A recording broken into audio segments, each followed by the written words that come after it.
Halo teman-teman, Assalamualaikum warahmatullahi wabarakatuh. Sebelumnya, saya ucapkan terima kasih kepada Bapak Dr. Faktur Rahman MPD, selaku dosen pengampu mata kuliah Strategi Pembelajaran Matematika. Di sini, kelompok kami akan mempresentasikan hasil diskusi kami tentang model pembelajaran berbasis masalah. Sebelum memasuki materi, izinkan kelompok kami memperkenalkan diri terlebih dahulu. Perkenalkan, saya Itsni Arentadinia Putih, dengan NIM 2210251012 dan teman saya Fadilatul Nur Azizah dengan NIM 2210251007.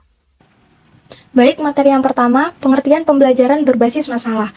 Pembelajaran berbasis masalah telah digunakan dalam jangka waktu yang cukup lama. Menurut Reddiot 2001, model ini pertama kali diterapkan di Manchester University School of Medicine, Kanada pada tahun 1961. Selanjutnya, model pembelajaran ini seringkali digunakan oleh guru-guru di sekolah guna mengajarkan beberapa keterampilan berpikir tingkat tinggi. Beberapa ahli yang sangat peduli dengan dunia pembelajaran mengemukakan pendapat mereka tentang definisi atau pengertian dari model pembelajaran berbasis masalah. Menurut Bolt and Feletti 1991, pembelajaran berbasis masalah sebagai suatu pendekatan ke arah penataan pembelajaran yang melibatkan para peserta didik untuk menghadapi pembelajaran yang melibatkan peserta didik untuk menghadapi permasalahan melalui praktik nyata sesuai dengan kehidupan sehari-hari. Jadi, dapat disimpulkan pembelajaran berdasarkan masalah adalah sebuah model pembelajaran yang menggunakan masalah autentik dan kompleks sebagai langkah awal untuk mengajarkan berpikir tingkat tinggi serta kemampuan investigasi bagi peserta didik dengan menggunakan metode ilmiah. Yang pertama, karakteristik pembelajaran berbasis masalah. Pembelajaran berbasis masalah mudah dikenali karena mempunyai beberapa ciri khas atau karakteristik pembeda dengan model pembelajaran yang lain. Karakteristik tersebut adalah, yang pertama, pertanyaan atau masalah perangsang. Yang kedua, fokus interdisipliner. Yang ketiga, investigasi autentik. Yang keempat, produksi artefak dan eksibit. Yang kelima, kolaborasi. Melihat karakteristik tersebut, jelas sudah bahwa model pembelajaran berbasis masalah menuntut berpikir tingkat tinggi untuk menyelesaikan masalah autentik dengan menggunakan metode ilmiah dan dilakukan secara kolaborasi. Yang kedua, jenis pembelajaran berbasis masalah. Berikut ini akan diuraikan beberapa teori dari para ahli yang menjadi landasan teoritik jenis pembelajaran berbasis masalah. A. Kelas demokrasi yang berorientasi masalah. Akar intelektual pembelajaran berbasis masalah adalah penelitian John Dewey. Dalam tulisannya yang berjudul Democracy and Education, Dewey mengemukakan pandangan bahwa sekolah seharusnya mencerminkan masyarakat yang lebih besar dan kelas merupakan laboratorium untuk pemecahan masalah yang ada dalam kehidupan nyata. Yang B. Konstruktivisme. Menurut Piaget, keterampilan memecahkan masalah tidak dapat diajarkan langsung. Solusi masalah harus ditemukan dan diciptakan oleh setiap siswa. Eksperimentasi dan penemuan ini penting bagi pengembangan keterampilan pemecahan masalah. Suatu masalah dapat menjadi salah satu sarana untuk memperoleh pengetahuan. Keingintahuan anak untuk menyelesaikan masalah yang dihadapi merupakan poin penting dalam perkembangan seorang peserta didik. Yang C. Pembelajaran penemuan.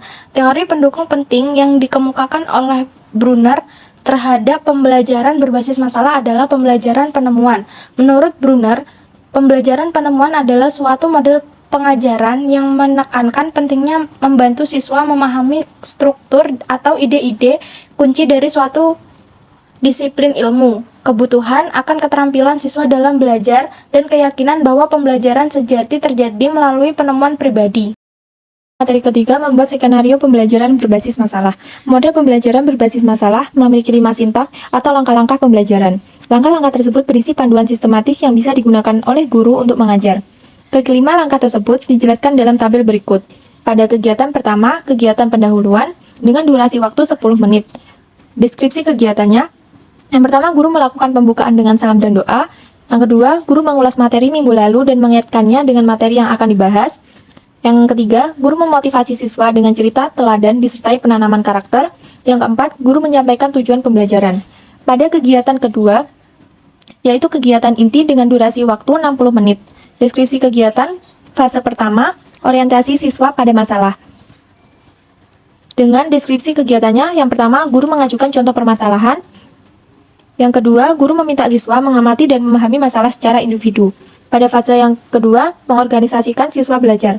Yang pertama, guru membagi siswa menjadi beberapa kelompok heterogen. Yang kedua, guru membagikan lembar kerja siswa atau LKS. Yang ketiga, guru berkeliling mencermati siswa bekerja, mencermati kegiatan siswa. Dan yang keempat, guru memberi bantuan jika ada kesulitan yang dialami siswa secara individu atau kelompok. Pada fase ketiga, membimbing penyelidikan individu dan kelompok. Yang pertama, guru meminta siswa melihat hubungan-hubungan berdasarkan informasi atau data yang diberikan. Yang kedua, guru meminta siswa melakukan penyelidikan atau menganalisa soal untuk menyelesaikan masalah. Pada fase keempat, mengembangkan dan menyajikan hasil karya. A. Guru meminta siswa menyampaikan laporan hasil diskusi kelompok secara rapi, rinci, dan sistematis. Yang kedua, guru berkeliling mencermati siswa bekerja, menyusun laporan hasil diskusi, dan memberi bantuan bila diperlukan. Dan yang ketiga, guru meminta menentukan perwakilan siswa kelompok secara musyawarah untuk menyajikan atau mempresentasikan laporan di depan kelas. Pada fase kelima, menganalisis dan mengevaluasi proses pemecahan masalah. Pertama, guru memilih perwakilan salah satu kelompok untuk mempresentasikan hasil diskusi di depan kelas. Yang kedua, guru memberi kesempatan kepada siswa dari kelompok lain untuk memberikan tanggapan terhadap hasil diskusi kelompok penyaji. Yang tiga, guru mendorong agar siswa secara aktif terlibat dalam diskusi kelompok serta saling bantu untuk menyelesaikan masalah tersebut. Yang keempat, guru mengumpulkan semua hasil diskusi tiap kelompok. Yang kelima, guru mengarahkan semua siswa pada kesimpulan mengenai permasalahan tersebut. Dan yang terakhir, kegiatan penutup dengan durasi waktu 10 menit. Yang pertama, guru memberikan penilaian dan pujian bagi kelompok yang telah melakukan presentasi dengan baik. Yang kedua, guru menyampaikan materi pembelajaran yang akan datang. Yang ketiga, guru tertutup atau guru menutup kegiatan pembelajaran dengan doa bersama. Materi 4, mempraktekkan pembelajaran berbasis masalah. Pada mempraktekkan pembelajaran berbasis masalah, kelompok kami mengambil materi penjumlahan pecahan berbeda penyebut. Berikut langkah-langkah pembelajarannya. Pada kegiatan pertama yaitu kegiatan pendahuluan. Tahap pertama yaitu orientasi siswa pada situasi masalah. 1.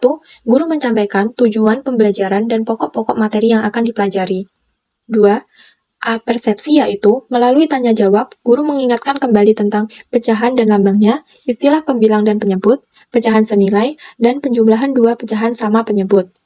Ketiga, memberikan motivasi, yaitu dengan memberikan permasalahan pada siswa. Contohnya, ibu punya 2 potong kue yang telah dipotong menjadi 3 dan 4 bagian. Kue-kue ini akan ibu bagikan kepada 3 orang anak, dan masing-masing anak akan mendapatkan 2 potongan kue yang berbeda. Berapa bagian kue yang diterima masing-masing anak? Anak diberi kesempatan berpikir sejenak, kemudian guru menyampaikan pada siswa, ikutilah pembelajaran dengan baik, maka kalian akan dapat menjawab permasalahan tersebut. Kegiatan selanjutnya yaitu kegiatan inti. Tahap 2 yaitu mengorganisasi siswa untuk belajar. 1. Siswa bekerja dalam kelompok kecil beranggotakan 4-5 siswa. 2. Siswa bekerja dalam kelompok yang menyelesaikan permasalahan yang diajukan guru. Ada 3 permasalahan setara yang akan dibahas siswa dalam kelas. Masing-masing kelompok membahas 1 permasalahan dan dimungkinkan 1 permasalahan dibahas oleh 2 kelompok. Tahap ketiga yaitu membimbing penyelidikan individual maupun kelompok. 1.